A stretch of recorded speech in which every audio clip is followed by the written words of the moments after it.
Hello, my name is Yasmin Euphemia, aka Sugar, and I'm here tonight with. Hi, I'm Beverly. I'm UK Fluffy Chick, and we are the founder Sis-Stars of Support a Sis-Star Network, where they showcase your skills, talents, and whatever it is to our networking community. And this evening with us, we have Keisha. Hi, Keisha. Hi, thank you so much for inviting me to come and join this space. I'm so excited to speak with you all. Oh, and we're so excited to have you. Right. Thank you very much for joining us. So I'm just going to jump right in. So just tell us a little bit about who Keisha is and what is it that Keisha is going to showcase with us this evening. Sure. So I would say that Keisha right now is Dr. Keisha Esty. Hey! Hey, we got a professional on. Right. I start in that way because it's really a nod to my background, where I came from. So I was born in London, born and raised in Tottenham, in a very large Caribbean family, Tottenham in North London. And, just sort of come from a working class family that very much were intentional about putting me on the best path forward possible. I just remember from, my kind of teenage years, having not just my mum supporting me with things that I wanted to do, but also having like my aunts and uncles playing almost a parental role for me as well. I eventually went to university. I went to the University of Nottingham, where I studied American Studies. I can talk a little bit more about that trajectory later if you'd like. And from there, I continued on the path of academia. I was really interested in pursuing research in the history of Africans in the diaspora, specifically Black women, because I just found that the sort of histories that I was learning in British schools did not showcase our history, our stories. And from the University of Nottingham, I went on to, I pursued my master's at the University of Nottingham. And then from there, I went to do my PhD at Rutgers University in New Jersey in the US. And told my mum that I would be back. Told her I was just coming over here to study and that I'd be back. But I actually, got a job as a professor at a university in Connecticut, and that's where I am now. Wow. That's amazing. You still them tell life to them parents. No, that was good intentions. I'm only joking. This is where life carries you sometimes, isn't it? And like you said, you're from a very supportive family. So from it's what you want to do, they're behind you.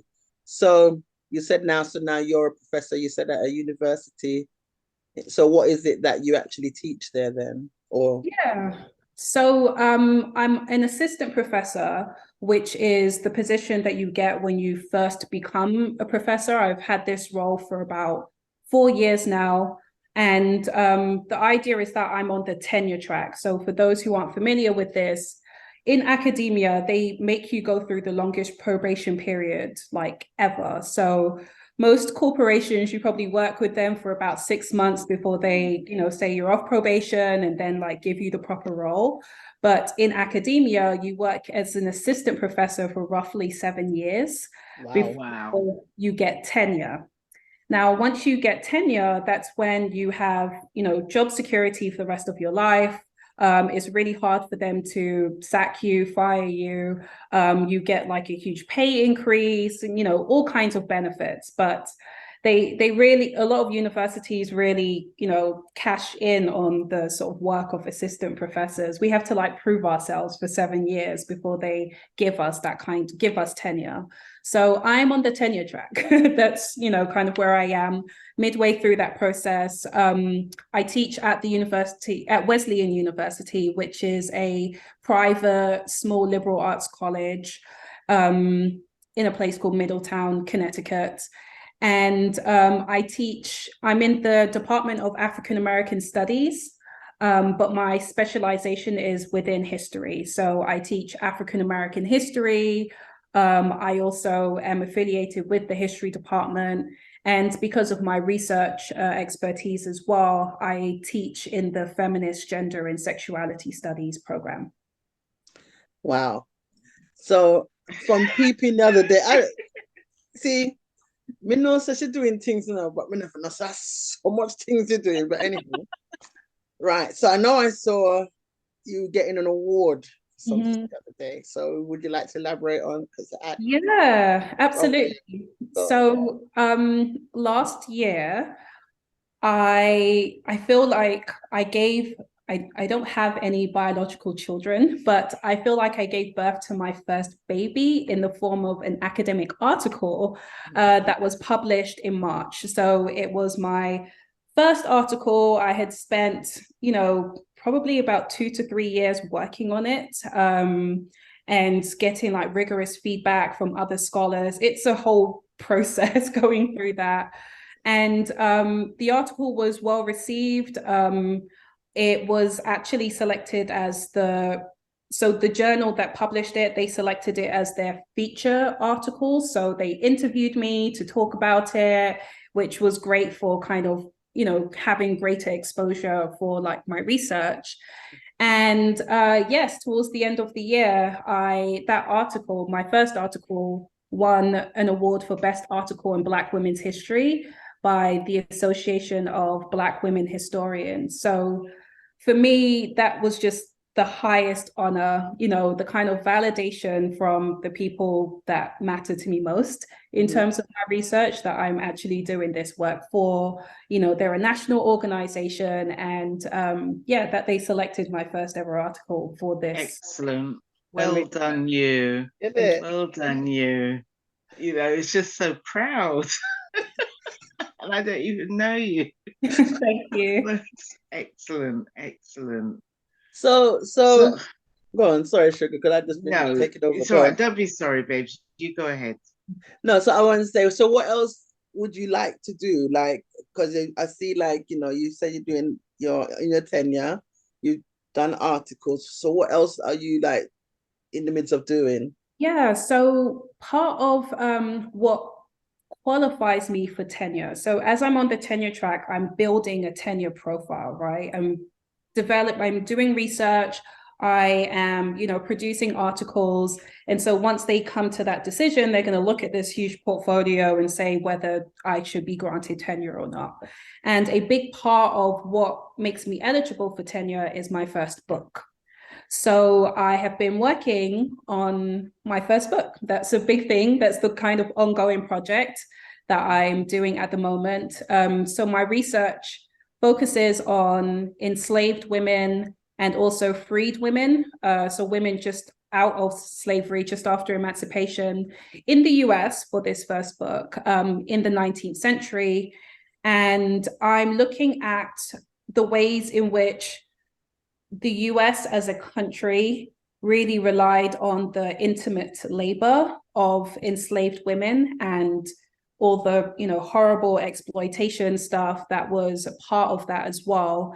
And part of what I'm doing in the book is to talk about how after slavery, the US state or the country continues to assume ownership over the bodies of freed women now. So even though it's no longer slavery, they're still continuing to demonstrate this interest. And the approach that I'm taking is really looking at how Black women in slavery and afterwards are fighting back and engaging with what I call intimate resistance to, these white men in government who have so much to say about their private business and their bodies.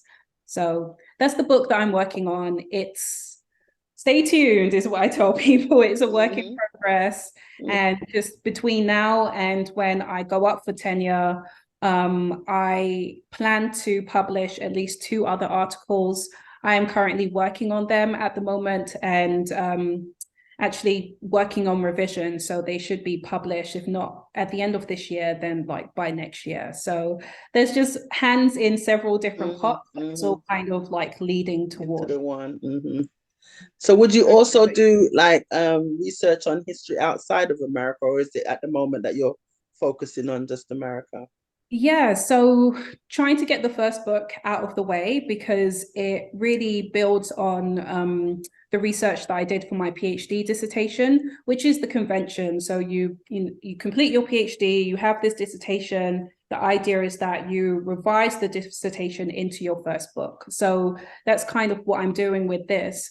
But my interest in this topic it really came from a position where I felt like the way, as I said, the way that history was taught in the UK just didn't sort of grab my confidence, especially in the way that Black history was taught.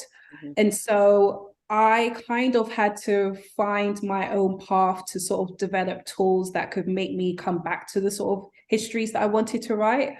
So, for example, instead of doing history as a discipline at university, I chose to do American studies because I thought, okay, I see that they have modules on African-American history and on Black feminism. And so I can use these things to kind of develop the sort of tools and training that can help me go outside and do other kinds of histories.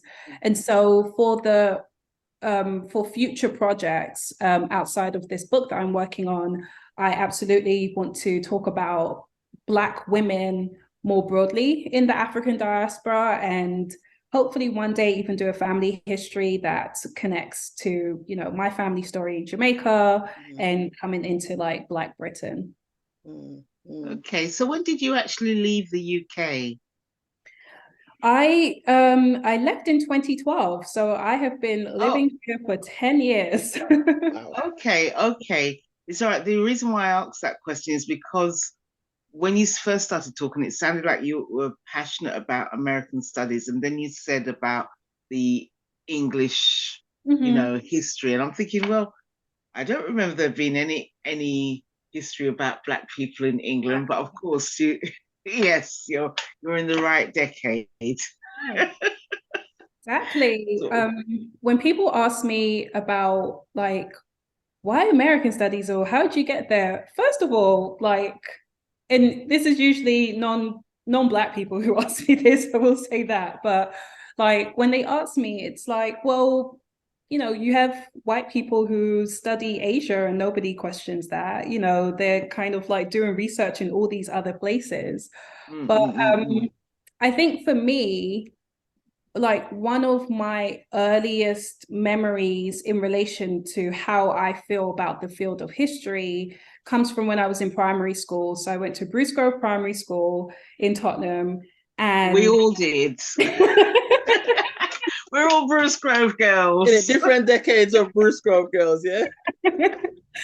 And I can't remember exactly how old I was, but I do remember how I felt. So we were learning about the Tudors, Queen Elizabeth I. And we were reading like a textbook, children's textbook. So the font is large, there's like loads of pictures and stuff like that. And I remember seeing a very short paragraph that said that Queen Elizabeth I sent her advisors to the Caribbean to oversee the sugar trade. And I was just like, I remember thinking like, that's where my family's from, and I kept rereading that sentence, hoping to learn a little bit more and to kind of see myself in this history it gave me a sense of like, wow, this makes some sense of how I am in this country, like how my family is in this country. But it didn't say anything beyond that. It was just the sugar trade. And it was obviously not until later, just through informal supplemental education at home. My mom had books by Maya Angelou and, I watched at home. Exactly. That's when I learned about the transatlantic slave trade. And it was just like, wow, I learned about this in primary school, but did not learn about this. And it made me realize how history as a field is so much it's very political. It's about those in power and how they want to justify and kind of reinforce systems for future generations to support blindly almost. So my kind of voice of dissent came out of that little nugget. I was like, no, I want to do something else with history. I want to bring in other voices. No, because I found like, because I remember growing up, I was given, maybe I was about 9 or 10 when I got my first encyclopedia set, World Books. And when I got to like an adult age, not still on any way of trying to know anything, but I was going through my encyclopedia and I noticed it's just, there was a section about family. And when you go in that section about family, it's showing you like white family, or, you know, everyone, mom and daddy, all loving and everything's nice. Then there was a picture of a black family with just the dad holding the baby, like there is no mother or something. So it was like a lot of the images that they were giving wasn't very uplifting towards black people. And even in terms of history, we've always been taught like when they say Black history studies, it's like it's only slave trade. Like there was nothing else going on for black Nothing people before slavery. Nothing before slavery, and we've just been slaves. That's it. So, and you know, we know that there's so many thousands and thousands of years of history prior to all of that. That's not even, they don't even touch the subject. They don't mention it because it didn't happen. On. And I don't know, because like, you know, I'm not studied like yourself, but you know, like how it's easy to readily to find history books about their history, about the royals and, you know, Spanish and all of these things. So is that accessibility always been about, I mean, I know they have some now, but was it always about for black history? Like, it's not, do you know what I'm trying to ask? It's like, I don't feel, you know, not like you can just go in a shop easy and just pick up a book on whatever history.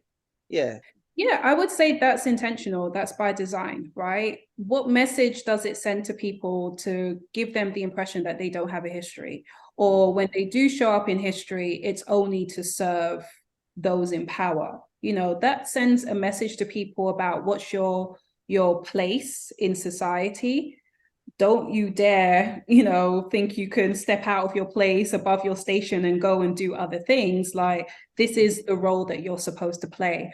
I mean, I think within recent years, I know that there have been challenges against the national curriculum, and there's been, you know, especially in the wake of like Black Lives Matter and stuff, there's been a push to diversify the British national curriculum, especially history, because boy, the way that even British Empire was taught in an uncritical way, you know, that would obviously make some people in the classroom feel superior and make others in the classroom feel inferior, right? And so I think it's getting better, but you also have those who are really invested in these whitewashed histories, and they are in power and they want to hold on to that. Definitely. I would like to ask you, I know you're still working on your book. Does your book actually have a title yet? Yes. So the tentative title is Weaponizing Virtue, Black Women, Intimate Resistance in the Age of US Expansion. Okay. So the subtitle is Black Women and Intimate Resistance. And Intimate Resistance in the Age of US Expansion. It's kind of what we have to do as historians to give a gesture to when we're talking about. So yeah. Okay. All right. So that would include your research on intimate commitment. Excellent. So we know where you've come from. We know where you're at. In fact, you intend to finish your tenure and be like what I'd call a permanent member of staff. Yes.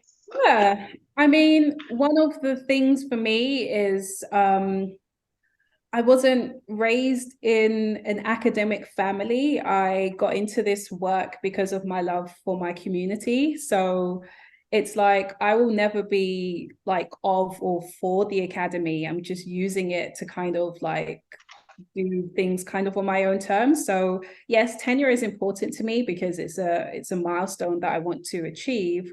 But I am also always like looking to other ways in which I can be of service and to like do the research that satisfies me. So yeah, I am like doing training as a coach, for example. So there's ways in which I can connect with people beyond academia and just hopefully like help them feel empowered in their sense of purpose and meaning. So yeah, I'm always looking beyond academia in addition to the work that I do here. Okay. Just leaving with pride. We're proud of you, yeah. Oh dear. Anywho. Just having a moment. Look the It's okay. Yeah, we're enjoying being in the glow of your success. Thank you. Because you are very successful. Because you could quite easily have looked at those, be like an armchair activist, talk about it all the time and absolutely do nothing, but you're there, you're on it, and your voice has been heard and will be heard even more, because you know what you're working towards. It's excellent, absolutely excellent. Thank you. Okay. It was so lovely to see you. Yeah. Thank you for joining us on our platform. And I'm watching your space. I'm one of them little Priya people. I watch your space, yeah. So you might not be in sight, but you're always in mind, yeah. And I'm so proud of what you're doing, your growth, and continue with your research, continue awakening people to their actual history, especially us women, who is always at the bottom rung of the social food chain. So, just making people aware that, we're more than just subservient human beings. We got purpose. Yeah. Yeah, I love it. Love it, absolutely. So, I think we can call that a wrap, Miss Sugar. Okay. How do you feel about that, Keisha? Pardon? How do you feel about that? Do you think you've given us a full picture? Yeah, I do. I feel like I could continue talking forever. It's just so, I really appreciate this invitation. And, I know that you lot are proud of me and I feel that, but also like people like you are my life source. You lot give me the energy to be here on the other side of the Atlantic doing this work. So, it's as much an honor for me, to be in this space with you lot. All right. Well, I definitely appreciate it. We appreciate it. I can speak to a fluffy chick. We've been together a whole year now. Good. Wonderful. Isn't it? All right. Then. 52 weeks. Wow. Don't remind me. Thank you very much. I'm going to call that a wrap. Okay. Yeah, that's the wrap. Take care, and we'll keep in touch. Okay, will do. Take care. All right, then. Thank you. Bye-bye. All right. Bye.